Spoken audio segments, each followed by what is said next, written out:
Are you listening? Damn.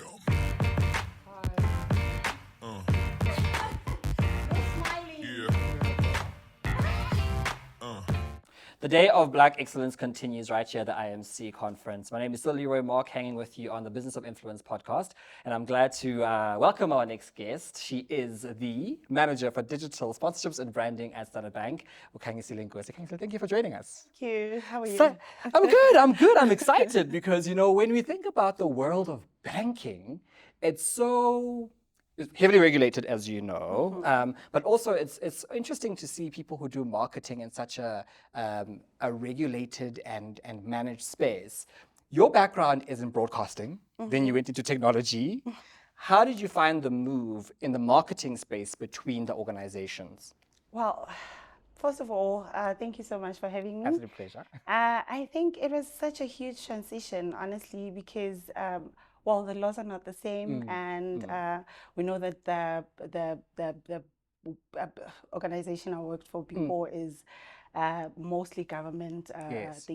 owned, and yeah, so it was such a huge jump. But then I had to more than anything challenge myself and then push myself, and yeah, I think I found it very fitting for me to put on my big girl shorts and roll up my sleeves and then get down to it. So yeah. Before we were chatting, I was saying to you, how did you find the fact that one, the national broadcaster, as you say, very heavily regulated. You've got a partner in government, and then you've got a very, very corporate space being in banking. I'm interested in when you come in as a marketer, and yes, the laws are very different, but the kind of things you're selling also have a different feeling towards them, right? People come into the banking and the financial services environment. They know, and we have some of the best in the world, right? Our financial services are some of the best in the world.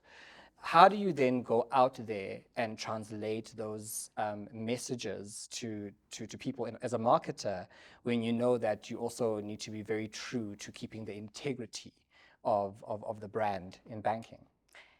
Well, I would say it's quite challenging because one, as a marketer, you need to make sure that you're speaking to your audience and you're communicating everything and anything that they would like to hear, and for you to be able to reach them, get the interaction and engagement that you might need. So with this industry, I think it is challenging, and we know marketing can be fun, but then you need to limit yourself and ensure that you're communicating every message that you go out there with correctly. And but with marketing, what I found interesting as I've been in this industry for quite some time, I found that more than anything, you need to be I usually use the term enter into your audience's mind before you can communicate. So whatever it is that you're communicating needs to be relatable to them, and ensure that you get because we're fighting for engagement, we're fighting for interaction, we're fighting and market share. Yeah, exactly. So I guess those are the things that I think. I enjoy it because I think it must be so exciting when you have those parameters, right?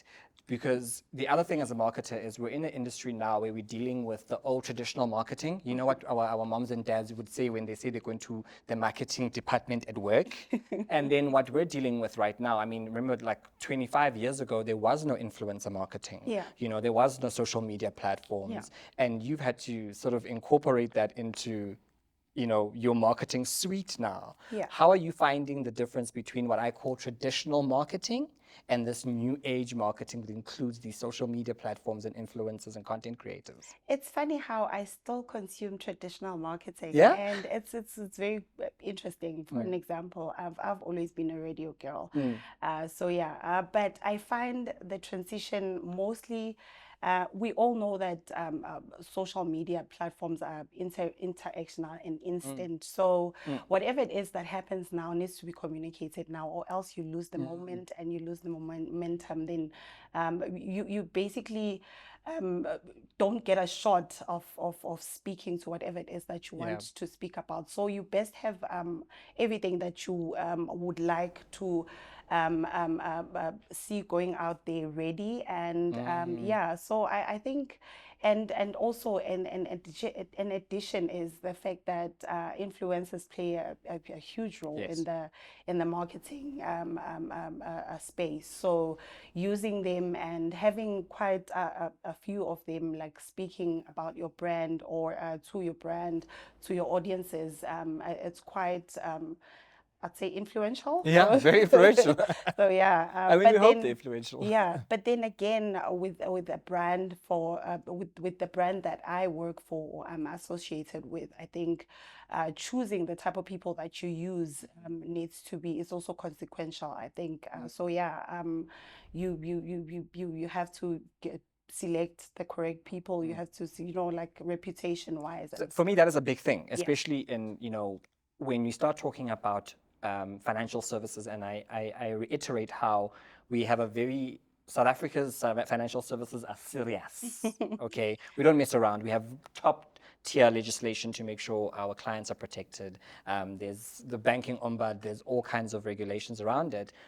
And influence are an extension of your brand, right? Yeah. So the choosing of those influences must be such a nerve-wracking thing, because you ultimately want them to be authentic, but you also want to make sure you're not, a reputational risk is at the top of your head.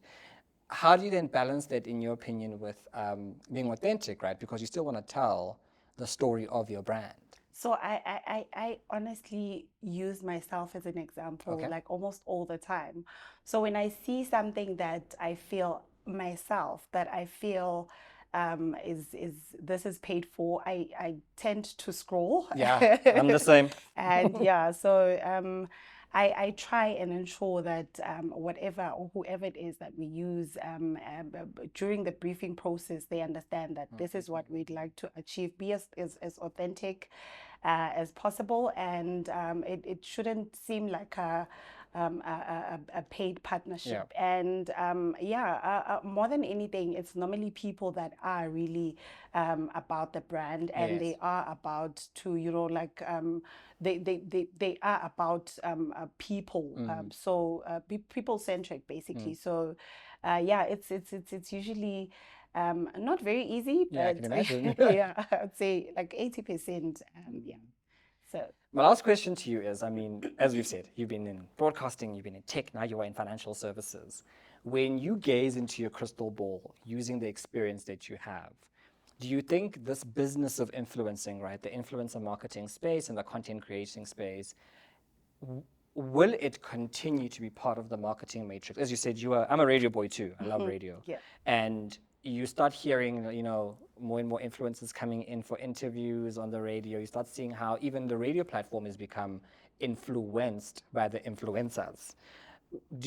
Is there room for the content creators and marketers to become a core part of your marketing strategy? So when you're sitting with the board at the end of the year and you have to explain your expenditure for the year, and they see that so and so amount was spent on influencers, will that become more and more of a common thing? They won't question it as much as they used to, especially a traditional sector like financial services. They honestly, they normally are Yeah. like part of the, like a huge strategy, the overall. Because one, again, I'm going to go back to myself. I get influenced too, but it all depends on where it is or how it is that a person is speaking with you.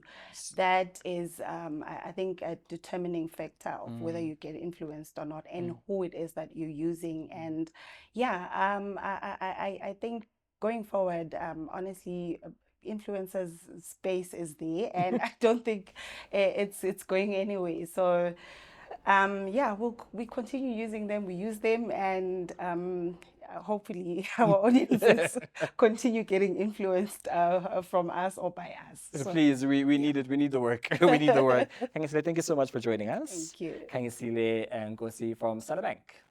Thank you.